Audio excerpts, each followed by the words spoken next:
The next speaker I miss very much because when he was in Parliament, he was somebody that I could look to and know exactly what we had to do. But after he stopped being in Parliament and spent more time on politics, we have to do more thinking for ourselves. But Tony Benn is a legend. The president of the Stop the War Coalition, there at the foundation of it, and somebody who has spent his lifetime opposing British imperialism and colonialism. And indeed, I've read some of the stuff that he raised in the 1950s about Britain's appalling colonial record in Kenya, where the atrocities were committed against the Mau Mau people, and his then work on the founding of liberation, which I now chair. Tony has got a fantastic record of principled internationalism, principled campaigning for peace. Please give a real Trafalgar Square welcome to Tony Benn.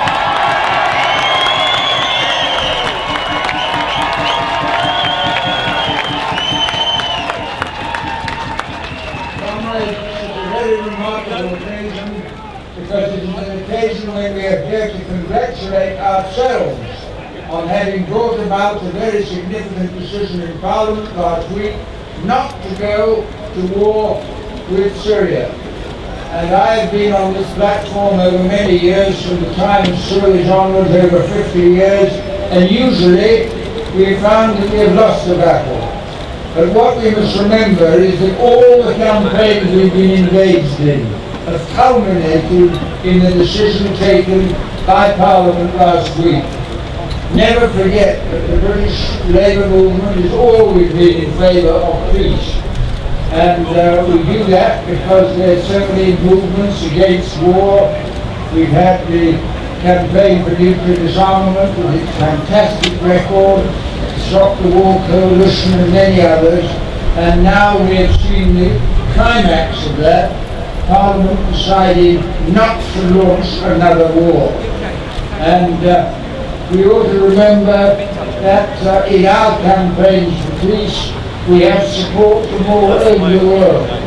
One of the reasons why the Al-Qaeda movement has grown is because they have seen intervention of many kinds in Afghanistan, in Iraq, in Tripoli and so on, and they see this as a campaign by the West to recover its control of the world, and they don't want it, and we don't want it, and we are with them in working for peace. Now, just remember this about war. War is not only about weapons of mass destruction. Every British soldier I see with a rifle sent to fight abroad, I think of the consequences. He is there to kill the Taliban, but also to do something else. He makes the wife of the Taliban he kills into a widow. He makes children in Afghanistan and everywhere else into orphans. And we are against that. We are in favour of the peaceful settlement of international disputes, and we are in favour of justice in the world, and that means justice for everybody, not just for friends of the United States and Britain. Let's remember this.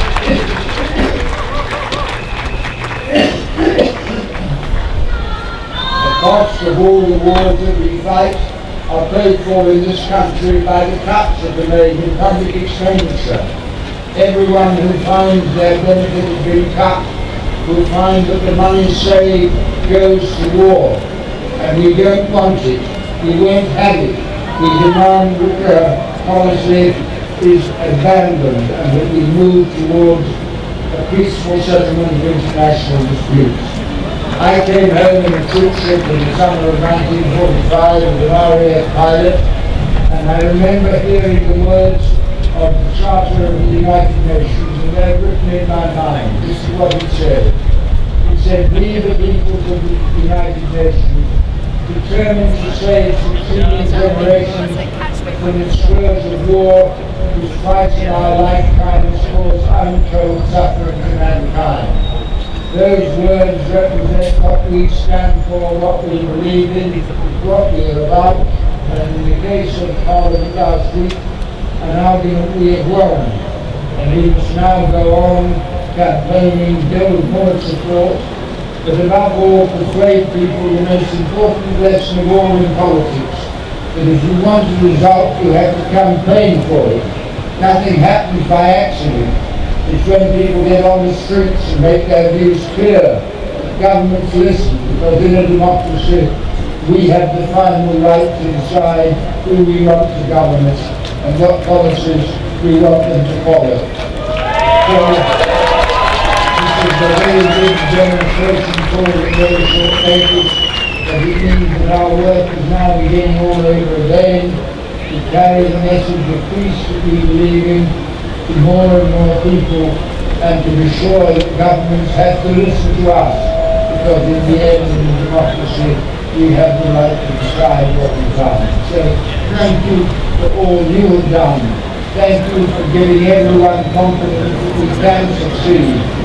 And let us be absolutely sure that we do not lose the day we made in Parliament last week, and that voice of peace becomes the voice of Britain and the voice of the British people.